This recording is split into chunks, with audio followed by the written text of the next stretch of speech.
Real estate commission world is changing on the residential side. The National Association of Realtors have been trying to buck that change for a very, very long time. I don't think they're able to do it anymore.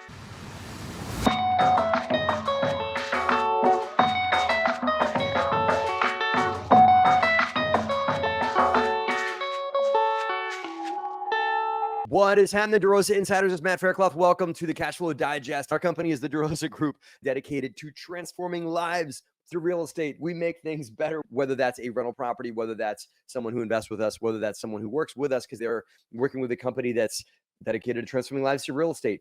If you want to learn how to do what we do as a multifamily operator, we are committed to teaching how to do things in a transforming lives through real estate way. So if you're looking to leave an impact, while you also make money while you make a difference, so to speak, we can help you. What you want to do is go to DeRosaGroup.com/education, and you can hear more about all the education offerings that we offer people. So go to Facebook, go to DeRosa Insiders, and you guys can join our awesome community of thousands of people that are on there talking real estate investing on a daily basis.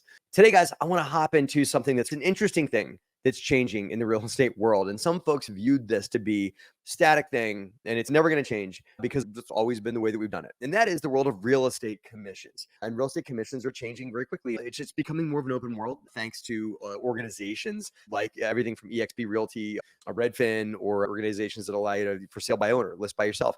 So the realtor world is changing. And to talk about the changing realtor world and this interesting class action lawsuit that just happened in the state of Missouri, we're bringing in our good friend here at DeRosa, my man, Vinny Celeste, our sales director. Vinny, how are you today? Good. Happy Friday. How are you? Happy Friday to you.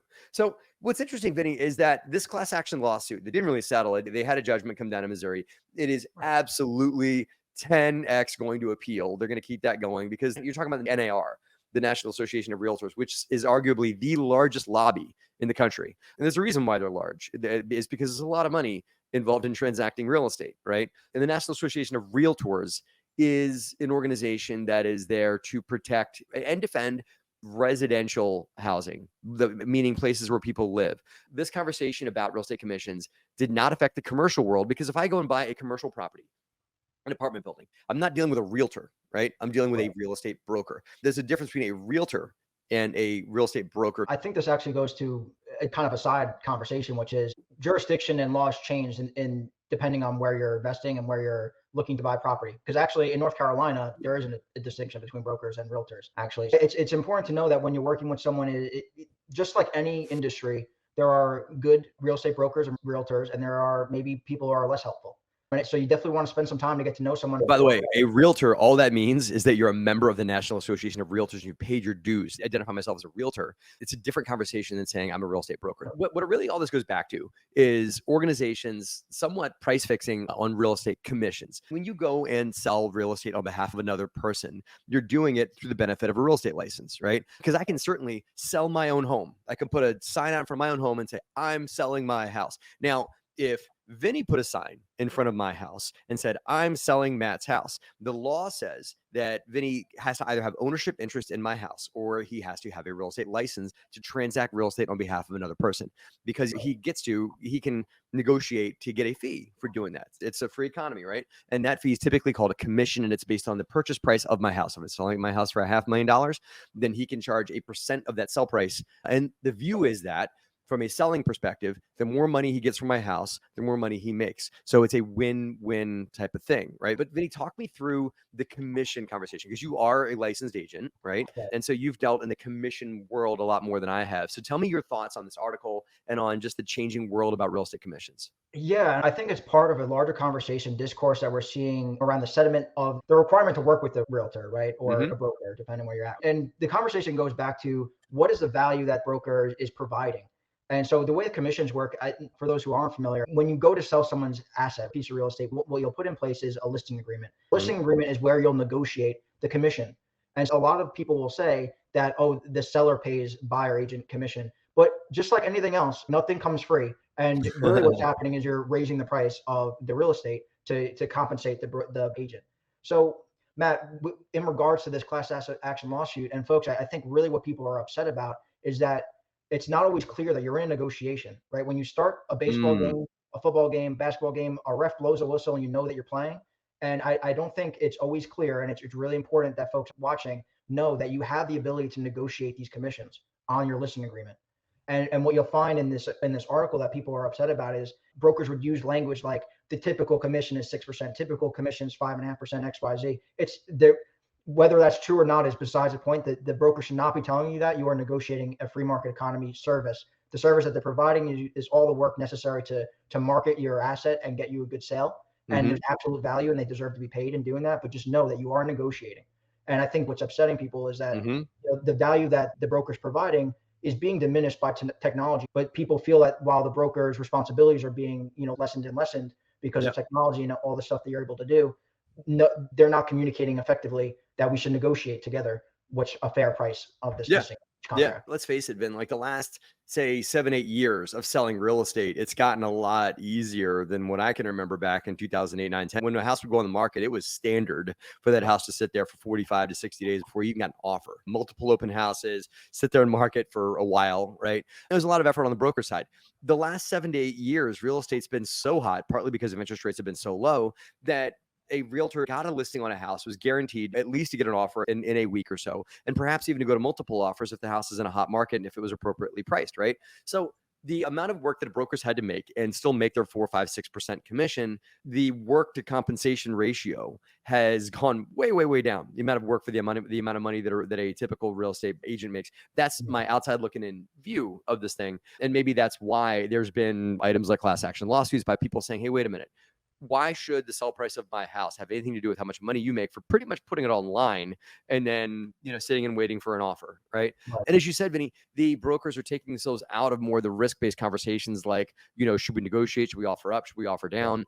They're really just putting themselves in the middle as a neutral party. And so it goes to the question of, well, what are you really doing? Well, how are you helping me? What value are we adding to this conversation? Right. I just see in the space, feel like we've created this issue that only brokers and realtors can solve. And it's like a self-fulfilling prophecy that just validates the existence. And so what you'll find is that this article specifically calls out buyer agents. And what a lot of folks don't realize is, that listing agreement I was talking about before, people might say it's 5%, 6% often. Well, half of that goes to the buyer agent. And people are specifically targeting the buyer agents. Well, and I can tell you from buying my own assets, I went on Zillow. I, found the one. I went to my broker, asked to show it. And then when I asked my broker what was a fair price to offer, I got no advice, right? And so, Matt, I think we should spend some time talking to folks about how to find the right broker for them and what a broker's supposed to do and help with. But that's specifically what folks are calling out. That buyer agent is still going to get 2.5% to 3%, even though you've picked the property, you negotiated the deal. There's absolute value in them helping you through the buying process. All right, we got to get pre-approved now. We have to fill out this contract, and this is what this line means in it. There's value in them. They should be compensated. But a lot of folks are feeling like, hey, I picked the house, I negotiated the price, and you just made 15 grand. Yeah. I mean, I listed a house that was a fix and flip I did years ago, and the buyer that ended up buying the house told me, well, I had to work with this realtor because it's the only way I could see the house. But that buyer had found the house on Trulia, right, and said, I want to buy that house right there, but wasn't able to get a showing. It was unbeknownst to me. I mean, I would have let him and shown it to him, right? But he wasn't able to get a showing on the house without reaching out to a realtor through Trulia. So he ended up having to have this middle person get involved in the transaction. So yeah, Vin, give me your thoughts on how to select the right agent. And then I'm going to give Vinny the blank slate here. And you tell me what the perfect world would look like in buyer broker. Like just, give me the perfect realtor world on residential housing. Thanks for the warning there, by the way. I'll be I want you to think of that. So I was giving you a heads up. I got my thoughts here, but I want to hear what you think first. No, cool. So anyone listening to this is probably listening because we're all interested in investing in real estate. And it's really important to know that there are very investor-friendly brokers and realtors, and there are people who maybe aren't that. And so the situation I described with my personal experience buying a house, I had no advice on where were the good markets. I had no advice on, what were a good offering price and that sort of thing. Your broker and realtor, it's important to know that it's you determine what the offer price is. You determine what your negotiating is. But that person should act as counsel. So my first bit of advice is make sure you're finding an investor-friendly agent, someone who buys real estate investments and is looking for value. Because just like we were saying that, hey, you're going to find your asset on realtor.com. You're finding it yourself. Well, I'll tell you what, a good broker can see certain things and not everyone can see.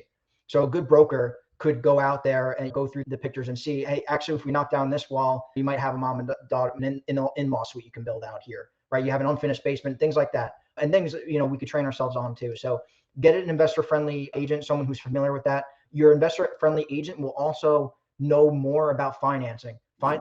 Headlines every day now. Financing changes all the time.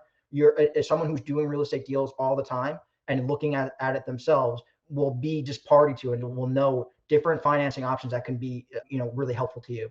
This is where a good agent adds value. Everything I've just said just there, that person providing that value could save you a lot of money, and they deserve to be compensated for that. Love that. Love that. Okay. Yeah. So Vin, transitioning here, right? What is your ideal world on the residential home sales and home buying side? And I'll close it down with my final thoughts on what I think the world ought to look like in that space. So go. Yeah, I got you there. So the ideal world for me is one where everyone's informed and has the option. Because I know exactly what you're talking about, where we've all seen on Zillow, if you want to request a tour, what they're going to do is connect you with a realtor who then gets in. And that person, by doing no advertising, not really getting, is going to get 2.5 to 3% of that transaction. So for me, what we should be able to do is provide an avenue so that, hey, if you want the help through the buying process, the contracts and the finances, you should be able to get yourself a buyer's broker. But also, Matt, someone like you, someone like me wants to invest in a market we're not licensed in or something like that. I should be able to at least connect with the selling agent. So that would be my actual solution. Provide you the ability to connect with the selling agent. You could still create that barrier so that you're not bugging the sellers all the time, but at least let you connect with the seller agent so that you can go direct to the seller with your offers. And that there's negotiating power when you're going to direct to the seller agent, because there's something called due agency, which would be a whole other podcast. But they already have the tools to find the assets. We need to provide them the tools to actually do the transaction, and that would start with connecting them. Love it. Here's Matt's world, right? I think that you've got two different things. You've got a buyer of real estate's world, and you've got the seller of real estate's world, right? On the selling side, what do they really need? They really need a good marketing package, like good photos, a good write-up of the house, and like a good online presence of the listing. So to make my home, air quotes, show in the best light, right?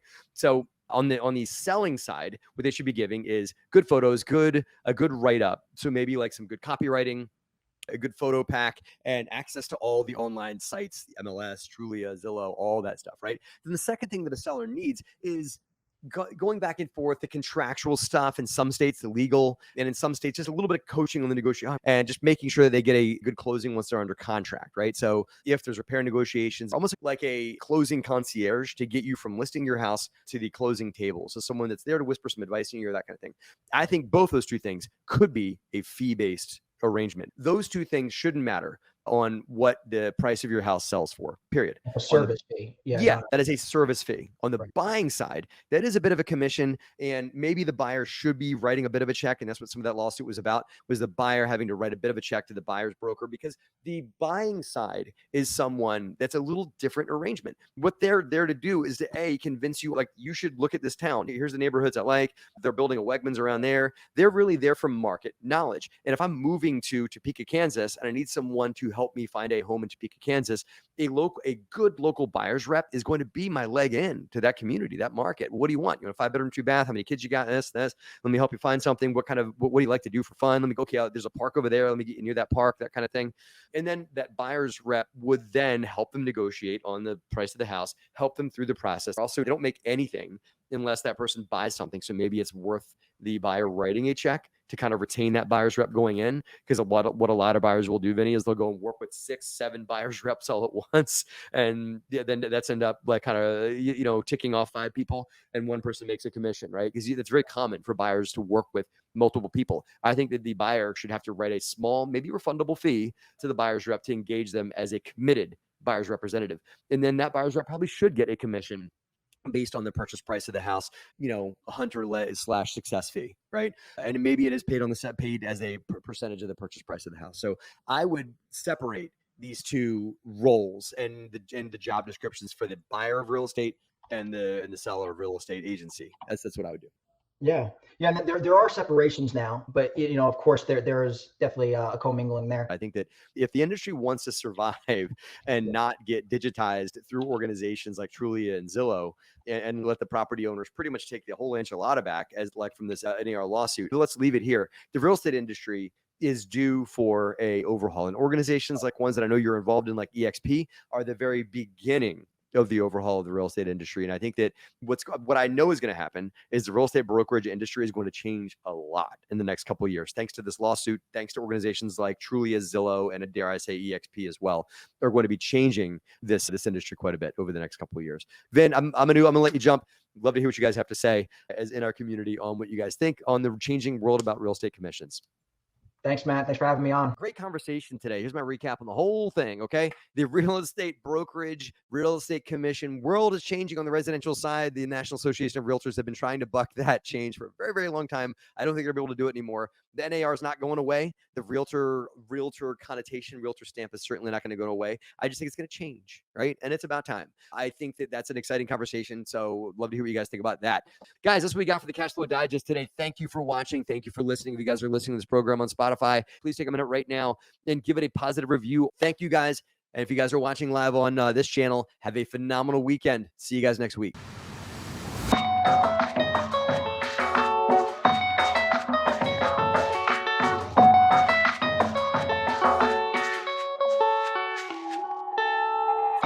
Hey guys, Matt Faircloth here. Thank you for listening again to the Cash Flow Digest. I really appreciate you guys doing that. If you guys want to hear more about what DeRosa Group has to offer, go to DeRosa Group, DeRosa Group.com, DeRosaGroup.com online. You can hear about all the great things that we offer from an educational standpoint and passive investment standpoint on our website. See you there. And if you guys want to join our online community, DeRosa Insiders on Facebook, where you can watch this program get recorded every Friday at noon Eastern, and you can come on as even a guest or ask questions on the show. We hope to see you guys on our online community, DeRosa Insiders. See you there.